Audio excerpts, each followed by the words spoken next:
지난 방송에서 드라마 화려한 날들은 자체 최고 시청률인 15.6%를 기록하며 주말 드라마 전체 1위를 차지했습니다.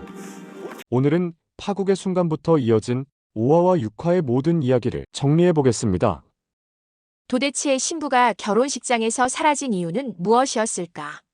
모두가 축하의 박수를 준비하던 순간 예식장은 순식간에 얼음처럼 굳어버렸다.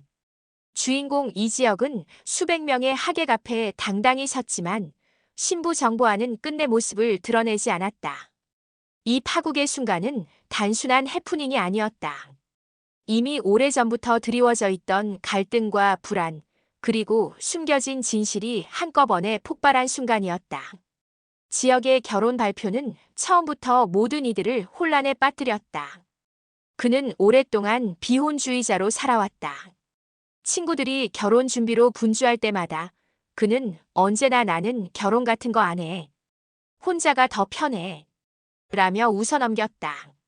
심지어 부모님에게도 결혼은 낭비고 나에게는 내 인생의 목표가 더 중요하다고 공공연히 말해왔다. 그런 그가 갑자기 결혼을 선언했을 때 가족들은 경악했다. 상대가 하늘건설의 외동딸이라는 사실은 충격을 배가시켰다. 단순한 연애 관계를 넘어 거대 기업의 후계자와 맺어지는 결혼은 가문의 명운을 바꿀 수도 있는 사건이었다. 가족들은 저마다 다른 반응을 보였다. 동생 이수빈은 현실적인 이익을 먼저 떠올렸다. 그녀는 오빠가 재벌가의 사위가 되면 가족 전체의 신분이 올라가고 자신도 재벌가 처제라는 타이틀을 얻어 패션 사업에 날개를 달 수 있다고 믿었다. 그녀의 눈앞에는 이미 장밋빛 미래가 펼쳐지고 있었다.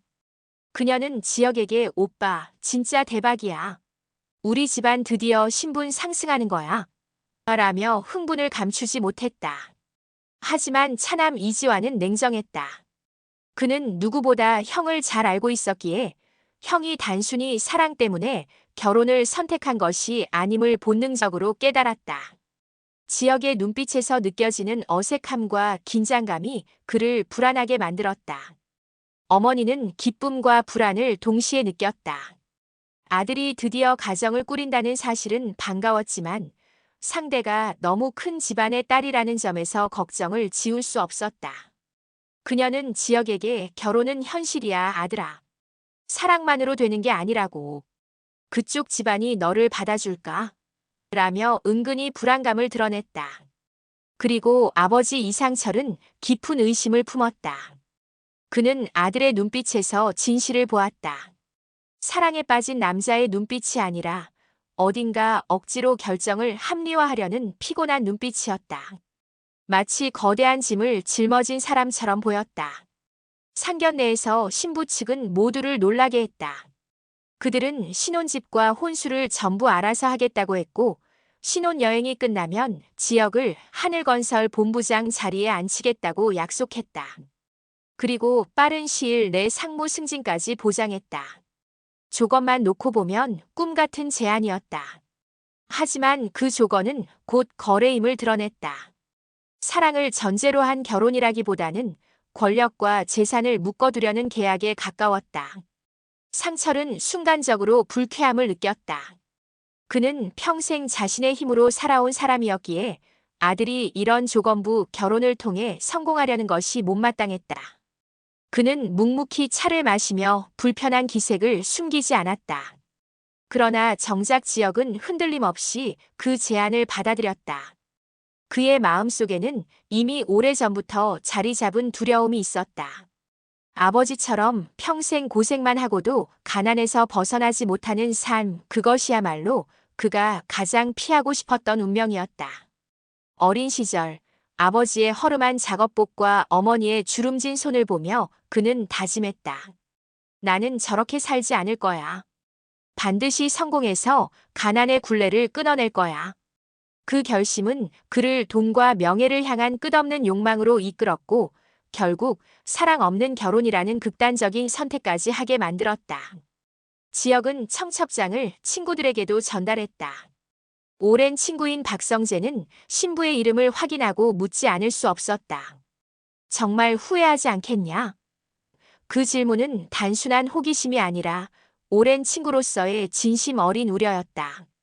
성재는 지역의 과거와 이상을 누구보다 잘 알고 있었다.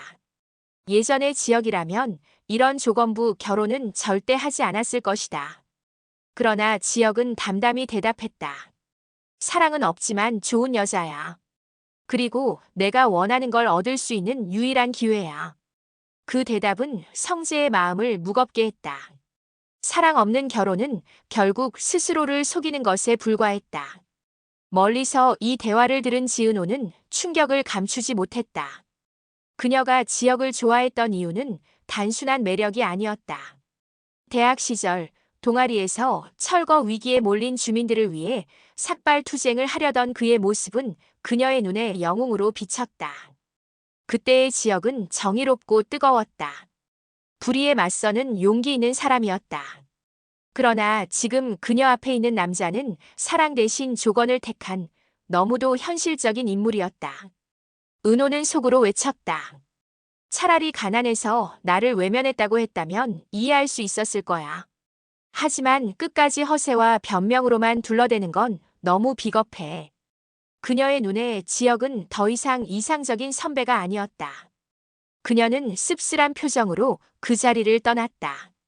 결혼식 날 지역은 의연하게 입장했다. 하객들은 축하의 박수를 준비하고 있었다. 그러나 신부는 끝내 나타나지 않았다. 예식 시작 시간이 10분, 20분, 30분이 넘어가도 문은 열리지 않았고 사람들의 시선은 점점 불안으로 물들었다. 웅성거리는 소리가 커지고 모두가 의아한 표정으로 문만 바라보았다. 지역은 애써 담담한 척했지만 그의 심장은 이미 불안으로 요동치고 있었다. 결국 밝혀진 진실은 충격적이었다. 정보아는 전 남자친구 서재욱을 만나기 위해 떠난 것이었다. 그녀는 지역에게 미안하다는 문자 한 통만 남겼다.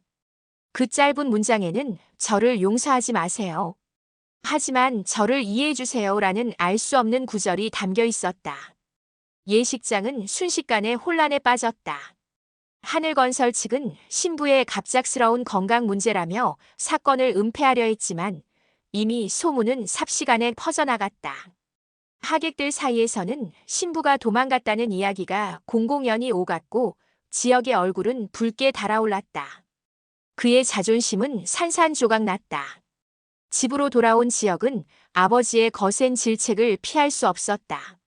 상철은 분노에 차서 외쳤다.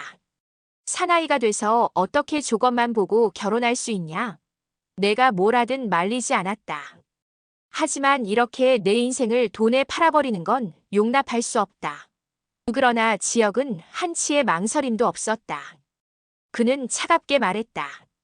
저는 아버지처럼 살고 싶지 않았습니다. 평생 고생만 하고도 가난을 벗어나지 못하는 삶 저는 반복하고 싶지 않았습니다. 그 말은 상철의 가슴에 대못을 박았다. 그는 자신이 평생 걸어온 길이 아들에게 실패로만 보였다는 사실에 절망했다. 상철은 낮은 목소리로 말했다. 그럴 거면 차라리 비혼을 고수하지 왜 돈에 영혼을 팔았느냐? 결국 사랑도 돈도 다 놓치지 않았느냐? 하지만 지역은 똑같이 단호했다. 같은 상황이 또 온다고 해도 저는 똑같이 선택할 겁니다. 그리고 이번 실패는 제 능력 부족이 아니라 운이 없었을 뿐입니다. 결국 지역은 집을 나왔다. 그는 막노동판과 물류센터를 전전하며 하루하루를 버텼다. 과거의 자존심은 무너졌고 몸은 점점 초췌해졌다.